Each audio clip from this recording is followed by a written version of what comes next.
السلام علیکم ناظرین، جہاں وباسی ایک نئے یوٹیوب پروگرام کے ساتھ حاضر ہے۔ سپریم کورٹ آف پاکستان میں ایک بڑی ڈیولپمنٹ ہوئی ہے، اس کے اوپر بات کریں گے۔ ایک آرمی ایکٹ اور اس کے بعد آفیشیل سیکریٹ ایکٹ کو چیلنج کیا گیا۔ یہ چیلنج کس نے کیا اور یہ بہت اہم کیوں ہے؟ اور دوسرا موضوع ہے ہمارا جو سپریم کورٹ میں زیر التوا کیسز ہیں، یعنی پینڈنگ کیسز ہیں، ان کی تعداد میں شاید اگر ہم یہ کہیں کہ پاکستان کی ہسٹری میں سب سے زیادہ پینڈنگ کیسز کی تعداد ہو گئی ہے تو یہ غلط نہ ہوگا۔ 56,000 سے زائد پینڈنگ کیسز، زیر التوا کیسز ہو چکے ہیں، اور اس کی کیا وجہ ہے؟ اس کی جو بنیادی وجہ ہے وہ یہی ہے کہ اس معاملے کے اوپر سپریم کورٹ آف پاکستان میں جہاں پہ سائلین اس امید کے ساتھ آتے ہیں کہ ان کو ریلیف ملے گا، لیکن ان کو ریلیف تو دور کی بات، ان کے کیسز بھی کئی سال تک سماعت کے لیے مقرر نہیں ہوتے۔ جی ہاں، اب 56,000 سے زائد کیسز اس وقت سپریم کورٹ آف پاکستان میں پینڈنگ ہیں۔ اس کی ایک وجہ یہ بھی ہے کہ سپریم کورٹ میں ہمیشہ سے ہم نے دیکھا کہ جو فوکس رہا اصل وہ پولیٹیکل کیسز کا رہا۔ ہم مثال لے لیتے ہیں نیب ترامیم کے خلاف کیس کی۔ یہ کیس سپریم کورٹ میں سن 2022 میں آیا، تقریباً 15 ماہ تک اس کیس کے اوپر سماعتیں ہوتی رہیں، اور اس کے ساتھ ساتھ تقریباً 53 یا 54 ہیئرنگز ہوئیں، اور پھر اس کے بعد سپریم کورٹ نے اس کیس پر فیصلہ محفوظ کیا۔ بالکل اسی طرح سے دیگر پولیٹیکل کیسز کی اگر ہم بات کریں تو چیئرمین پی ٹی آئی کے حوالے سے کیسز، پنجاب الیکشنز کیس، کے پی الیکشنز کیس، آرٹیکل 63A کی انٹرپریٹیشن کا کیس، ملٹری کورٹس کے حوالے سے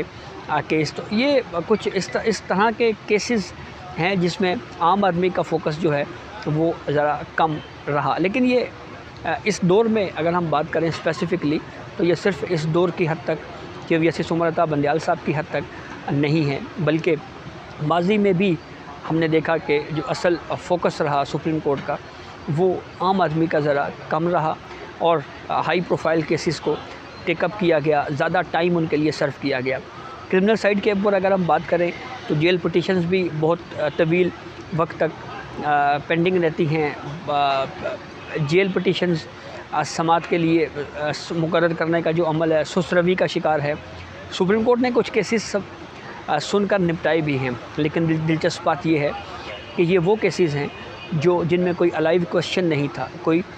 زندہ سوال نہیں تھا۔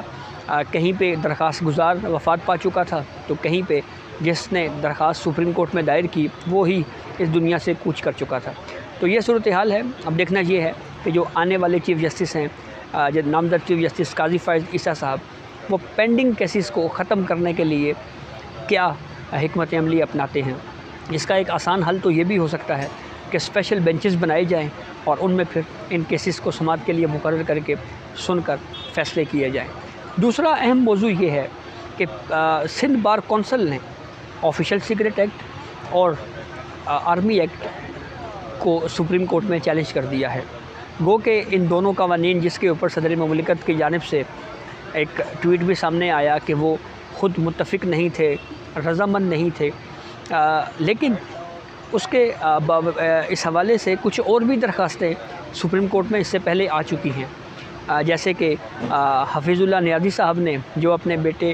کا ملٹری کورٹ میں ٹرائل ہے اس کو چیلنج کیا، اس میں بھی ان دونوں لاز کو بھی چیلنج کیا گیا۔ ایک درخواست اور بھی آئی اس سے پہلے، لیکن اس درخواست کی اہمیت اس وجہ سے ہے کہ سندھ بار کونسل کا ہمیشہ سے ایک پرنسپلی موقف رہا فنڈامنٹل رائٹس کے حوالے سے اور بالخصوص ہیومن رائٹس کے حوالے سے۔ تھوڑا سا ہسٹری آپ کے سامنے رکھتے ہیں کہ سندھ بار کونسل کب ایکٹیو ہوئی اور کس طرح سے سپریم کورٹ سے مختلف ادوار میں رول آف لاء کے لیے، ڈیموکریسی کے لیے عدالتوں سے رجوع کیا گیا۔ جنرل مشرف کا جو امریت تھی اس حوالے سے سندھ بار کونسل بہت زیادہ ایکٹیو رہی، اور فنڈامنٹل رائٹس کے لیے اور کانسٹیٹیوشن کے لیے ہمیشہ سپریم کورٹ سے رجوع کرتی رہی۔ افتخار محمد چودھری صاحب کے دور میں بھی مختلف پٹیشنز سپریم کورٹ میں جو ہے وہ آتی رہیں۔ پھر اس کے بعد جب 21ویں آئینی ترمیم کی گئی، جس میں اس وقت کی مسلم لیگ نون کی حکومت نے یہ طے کیا کہ کہ سویلین کا فوجی عدالتوں میں ٹرائل کیا جائے گا، 21ویں آئینی ترمیم کی گئی، اس ترمیم کو بھی جن درخواست گزاران نے سپریم کورٹ میں چیلنج کیا ان میں سندھ بار کونسل پیش تھی۔ پھر اس کے بعد جب نامزد چیف جسٹس قاضی فائز عیسیٰ کو عہدے سے ہٹانے کی ایک سازش رچائی گئی، اور اس کے پیچھے ظاہری بات ہے اس وقت کی اسٹیبلشمنٹ تھی، اس وقت جو وکلا برادری کھڑی ہوئی ان میں سر فہرست سندھ بار کونسل تھی، اور اب کی بار بھی ملٹری کورٹ میں سویلین کے ٹرائل، اور پھر اس کے بعد جو دوسرا معاملہ ہے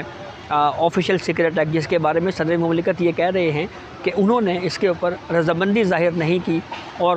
ان کی طرف سے منظوری نہیں کی دی گئی، دستخط نہیں کیے گئے اس لاء کے اوپر۔